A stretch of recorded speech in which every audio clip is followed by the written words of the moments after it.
Bonjour à tous, aujourd'hui Contact répond une nouvelle fois à vos questions et on va se pencher tout de suite sur le sujet de l'aptitude à la conduite.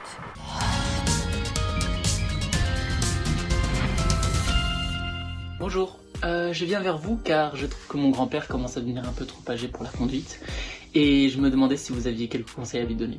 Merci. Salut Véronique. Bonjour. Alors qu'est-ce que vous conseilleriez au grand-père de ce jeune homme qui vient de nous poser la question? D'aller voir son médecin dans un premier temps qui estimera si oui ou non il faut aller au département d'aptitude à la conduite. Mais qu'est-ce que c'est concrètement le département d'aptitude à la conduite? Ici, le candidat va venir passer différents bilans pour estimer justement si il a des difficultés ou non à conduire en toute sécurité. Et à partir de quand est-ce qu'on va faire ce test d'aptitude à la conduite?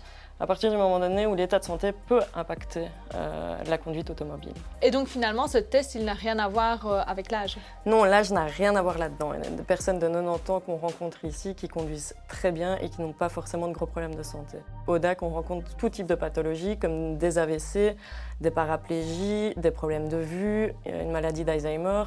Donc, c'est pas forcément en fonction de l'âge. Et donc concrètement, le jour où on vient passer son test d'aptitude à la conduite, il se passe quoi?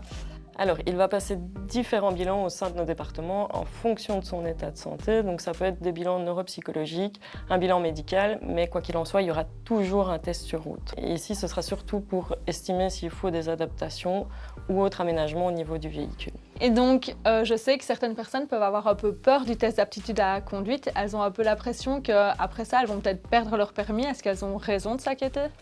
Non, ça peut paraître effrayant, mais dans 95% des cas, les gens ressortent avec une aptitude.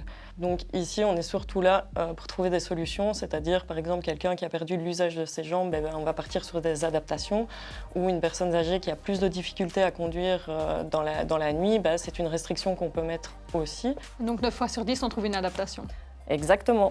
Nous avons aussi reçu une autre question d'un téléspectateur, alors voyons voir tout de suite ce que Olivier Kiskater en pense. Bonjour, j'entends souvent que faire son aptitude à la conduite est fortement recommandé en cas de doute. Mais est-ce que c'est obligatoire finalement de vérifier si l'on est toujours apte à la conduite? Bonjour Olivier. Bonjour Fanny.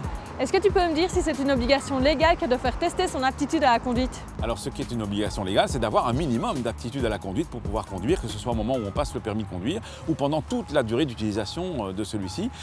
Donc si on a ces aptitudes physiques qui baissent, il faut avoir la présence d'esprit et le courage de le signaler, d'aller voir son médecin et éventuellement de passer des tests au DAC.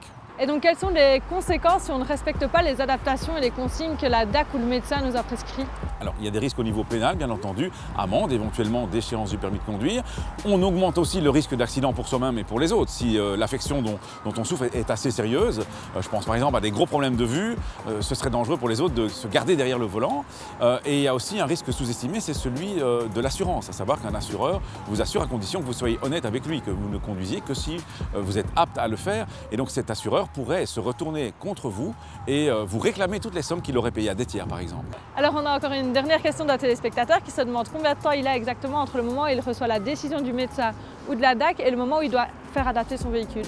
Alors ce délai n'a pas tellement d'importance. Par contre, ce qui est important, c'est que le véhicule va devoir être adapté pour pouvoir reprendre la conduite et il faudra en plus avoir testé son aptitude à la conduite avec les adaptations du véhicule. C'est surtout ça qui est important au niveau du délai.